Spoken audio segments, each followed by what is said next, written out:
Você já imaginou soldados brasileiros lutando nas montanhas geladas da Itália, lado a lado com tropas americanas, britânicas e francesas? Parece roteiro de filme, né? Mas essa história é real e aconteceu durante a Segunda Guerra Mundial. Muita gente acha que o Brasil ficou de fora desse conflito gigantesco. Mas a verdade é que o nosso país teve um papel crucial e heróico que merece ser contado. Então, como foi que o Brasil, um país tão distante da Europa, acabou entrando na maior guerra da história da humanidade? Para entender isso, a gente precisa voltar um pouco no tempo, para o final dos anos 30 e início dos anos 40, o mundo estava pegando fogo. Na Europa, a Alemanha de Hitler expandia seu poder de forma assustadora, conquistando país após país. Do outro lado do globo, no Pacífico, o Japão também seguia uma política agressiva de expansão. Os Estados Unidos, a princípio, tentavam se manter neutros, assim como o Brasil. Naquela época, o Brasil era governado por Getúlio Vargas, durante o período conhecido como Estado Novo. Era um governo autoritário, com uma política externa bem pragmática, que tentava tirar o melhor proveito da situação. Vargas jogava um xadrez diplomático complexo, negociando tanto com os aliados, principalmente os Estados Unidos, quanto com o eixo, liderado pela Alemanha. A Alemanha era, inclusive, um dos maiores parceiros comerciais do Brasil.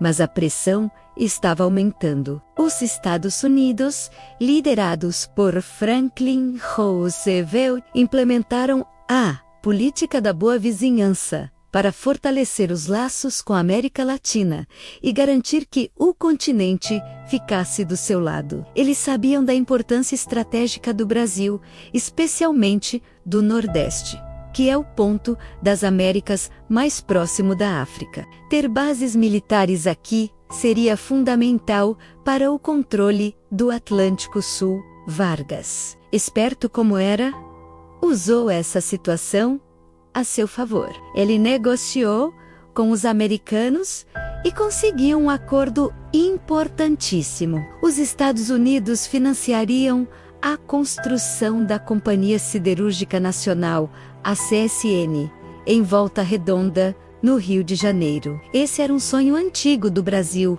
que queria se industrializar e produzir seu próprio aço. Em troca, o Brasil permitiria a instalação de bases militares americanas no Nordeste. O acordo foi fechado, e a balança começou a pender para o lado dos aliados. Mas a neutralidade brasileira ainda era a política oficial. O que realmente mudou o jogo e jogou o Brasil de vez no conflito foram os ataques no mar. A partir de 1942, submarinos alemães e italianos começaram a afundar navios mercantes brasileiros no Oceano Atlântico. Eles estavam tentando cortar as rotas de suprimentos para os aliados.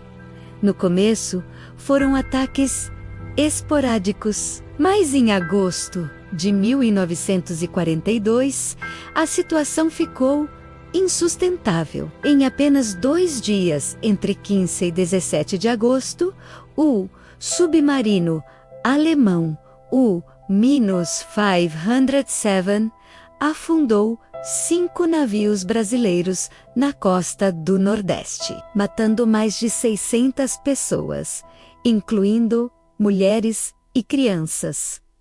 Imagine o choque e a revolta. A notícia se espalhou como um rastilho de pólvora. A população foi às ruas em todo o país, indignada, exigindo uma resposta do governo. Prédios de empresas alemãs e italianas foram depredados. O grito era um só: guerra. A pressão popular foi imensa. Getúlio Vargas, que antes mantinha uma posição ambígua, não teve outra escolha. No dia 22 de agosto de 1942, o Brasil declarou o estado de beligerância contra a Alemanha e a Itália. A neutralidade tinha acabado. O Brasil estava oficialmente na guerra. Declarar guerra é uma coisa. Lutar efetivamente é outra bem diferente. O Brasil precisava se preparar. Foi então que nasceu a Força Expedicionária Brasileira, a FEBM, cerca de 25 mil jovens brasileiros, de todos os cantos do país, foram convocados, treinados e enviados para o campo de batalha mais difícil da Europa. A Itália, a missão deles era lutar contra as forças alemãs e fascistas italianas que defendiam a chamada Linha Gótica, uma série de fortificações nas montanhas dos Apeninos. Era um terreno brutal, com invernos rigorosos, neve, lama e um inimigo experiente e bem entrincheirado. Nossos soldados, que vieram de um país tropical, enfrentaram temperaturas abaixo de zero, com equipamentos muitas vezes inadequados. Mas eles não recuaram. Os pracinas, como ficaram conhecidos, mostraram uma bravura impressionante. A cobra fumou, literalmente. Esse era o lema deles, uma resposta irônica a quem dizia que era mais fácil uma cobra fumar do que o Brasil entrar na guerra. E a cobra fumou de verdade em batalhas importantes, como a tomada de Monte Castelo. Essa foi uma das batalhas mais sangrentas e difíceis. Depois de várias tentativas frustradas, em fevereiro de 1945, os brasileiros finalmente conquistaram a posição, que era estratégica para o avanço dos aliados. Foi uma vitória conquistada com muito suor e sangue, que rendeu o respeito e a admiração dos comandantes aliados. Eles também foram fundamentais na rendição de uma divisão inteira do exército alemão, com quase 15 mil soldados, na Batalha de Fornovo de Taro. Foi um feito notável para uma força que estava em sua primeira grande campanha militar. Além do exército, a Força Aérea Brasileira também teve um papel de destaque. O grupo de caça Sentapua, com seus aviões P-47 Thunderbolt, realizou centenas de missões de ataque, destruindo pontes, depósitos de munição e comboios inimigos. Eles eram tão eficientes e temidos que os próprios inimigos os apelidaram de os Diabos Verdes e Amarelos. A Marinha Brasileira também foi fundamental, patrulhando o Atlântico Sul, protegendo comboios e garantindo a segurança da nossa costa. A participação do Brasil na Segunda Guerra teve um custo humano. Mais de 450 pracinhas da FIB morreram em combate. Muitos outros voltaram feridos ou com traumas profundos. Heróis que deram a vida pela liberdade e pela democracia. A guerra também teve um impacto profundo na sociedade brasileira. A experiência de lutar ao lado de democracias contra um regime fascista, enquanto o Brasil vivia sob uma ditadura, criou uma contradição que se tornou insustentável. Muitos historiadores dizem que a participação na guerra acelerou o fim do Estado Novo e a redemocratização do país em 1945.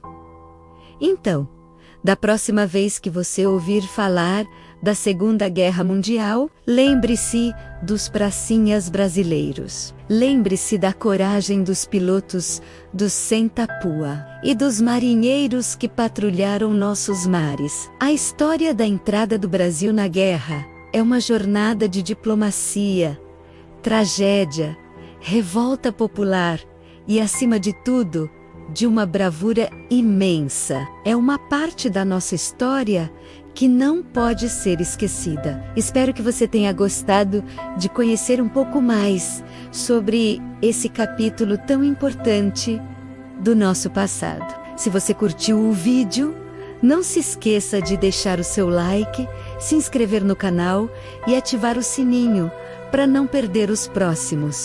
E comente aqui embaixo. Você já conhecia a história da FB? Um grande abraço e até a próxima!